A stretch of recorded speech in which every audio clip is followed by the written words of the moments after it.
என் பையன் கேக் செஞ்சு தாங்கம்மான்னு கேட்டுகிட்டே இருந்தான். சரி செஞ்சுருவோம் அப்படின்னு சொல்லிட்டு நானும் ஆரம்பிச்சிட்டேங்க.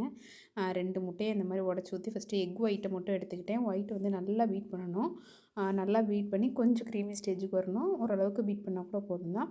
அடுத்து சுகரை இந்த மாதிரி வந்து ஜாரில் போட்டு நல்லா பவுடர் பண்ணி எடுத்துக்கிட்டேன்.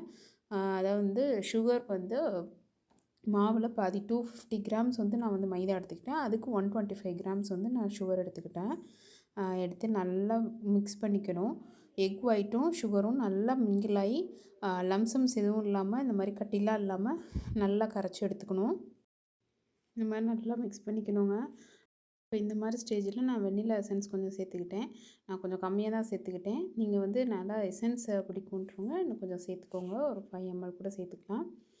நல்லா அதுக்கப்புறம் பீட் பண்ணிவிட்டு இப்போ அதில் வந்து எக் எல்லோ வந்து சேர்த்துக்கிறேன். நல்லா சேர்த்து பீட் பண்ணிடணும். நல்லா கலந்து விட்டதுக்கப்புறமா வந்து இதில் நம்ம தயிர் சேர்த்துக்கணும். கேர்டு வந்து ஒரு 80 ml கிட்ட சேர்த்துக்கிட்டாச்சு. 80 to 100 சேர்த்துக்கலாம். நான் 80 மட்டும் சேர்த்துக்கிட்டேன். இப்போ நல்லா கலந்து விடணும். எல்லாம் கலந்து விட்டுட்டு இப்போ இதில் நம்ம ஆயில் சேர்த்துக்கணும். ஆயில் 100 ml சேர்த்துக்கலாம். சேர்த்துட்டு கொஞ்சம் 1 பிஞ்ச் ஆஃப் சால்ட் மட்டும் சேர்த்துக்கோங்க. இப்போ நல்லா கலந்து விட்டுக்கணும். ஆக்சுவலாக அது நான் என் பையனுக்காக கேக் கேட்டிருந்தான்னு செஞ்சுட்டு இருந்தேன் இல்லையா, எனக்கு வேர்க்குமா, அதுக்காக என் பையன் வந்து ஃபேனு கொண்டு வந்து வச்சுட்டான். எப்படியெல்லாம் நம்மளை ஏமாத்துறாங்க பாருங்கள். அடுத்தது மைதா வந்து சேர்த்துக்கிட்டேன். 250 1/4 கிலோ வந்து மைதா தான் சேர்த்துக்கிட்டேன். ஆனால் எல்லாமே சளிச்சு தான் கண்டிப்பாக சேர்த்துக்கணும். மைதா ஒரு 1/4 ஸ்பூன் கிட்ட பேக்கிங் பவுடர், ஒரு 1 பிஞ்ச் பேக்கிங் சோடா சேர்த்துக்கலாம். சேர்த்துக்கிட்டு நல்லா சளிச்சு சேர்த்துக்கணும். அவ்வளோதாங்க. இப்போ எல்லாமே சேர்த்தாச்சு. இப்போ நல்லா நம்ம கலந்துக்கணும். ஆக்சுவலாக நான் ஆயில் சொன்னேன் பார்த்தீங்களா, ஆயிலுக்கு பதிலாக நீங்கள் பட்டர் சேர்க்கணுன்னாலும் சேர்த்துக்கலாம். பட்டர் சேர்க்குறதா இருந்தால் நீங்கள் ஃபஸ்ட்டே நல்லா அடித்து எடுத்து வச்சுக்கோங்க. சுகர் போடுறதுக்கு முன்னாடி கூட சேர்த்துக்கலாம். அதுக்கப்புறம் கூட எக் ஒயிட் சேர்த்துக்கலாம். இப்போ நான் ஆயில் சேர்த்தனால கொஞ்சம் மாவு போடுறதுக்கு முன்னாடி ஸ்டேஜ் மட்டும் ஆட் பண்ணிக்கிட்டேன். இப்போ இந்த மாதிரி ஒரு க்ரீமி ஸ்டேஜுக்கு வரணும். இந்த ஸ்டேஜில் வந்து நம்ம வந்து பேக் பண்ணுறதுக்கு ரெடி பண்ணிடலாம். இந்த மாதிரி ஒரு பேனில் வந்து ஆயிலை க்ரீஸ் பண்ணிக்கோங்க. அப்படி இல்லைன்னா பட்டர் ஷீட்டு கூட விரிச்சுக்கோங்க. கீழே ஃபுல்லாக ஆயில் வந்து அப்ளை பண்ணிடணும். அப்ளை பண்ணி கேப்பில் நீங்கள் குக்கரை ப்ரீஹீட் பண்ணிக்கோங்க.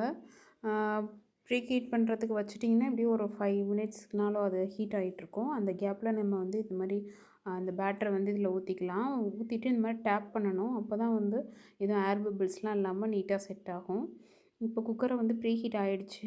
இப்போ இந்த மாதிரி ஒரு ரிங் வச்சுட்டு பாத்திரம் வந்து எந்த எட்ஜ்லேயுமே படாமல் நல்லா கேப் விட்டு செட் பண்ணியாச்சு. அவ்வளோதான். இப்போ அந்த குக்கரை மூடியை வந்து போட்டாச்சு. லாக் பண்ணக்கூடாது. பட் வந்து அந்த குக்கர் மூடி வந்து நல்லா செட் ஆகிடணும். அதேமாதிரி ஒரு விசில் போட்டு க்ளோஸ் பண்ணிடுறோம். கண்டிப்பாக லாக் பண்ணிடாதீங்க. ஏற கேப்பில் என் பையன் வந்து ரெடி ஆயிடுச்சான்னு கேட்டுக்கிட்டே இருந்தான். ஓகே, இப்போது சிம்பிளாக இல்லைன்னா ஓரளவு மீடியமில் வச்சிடலாம்.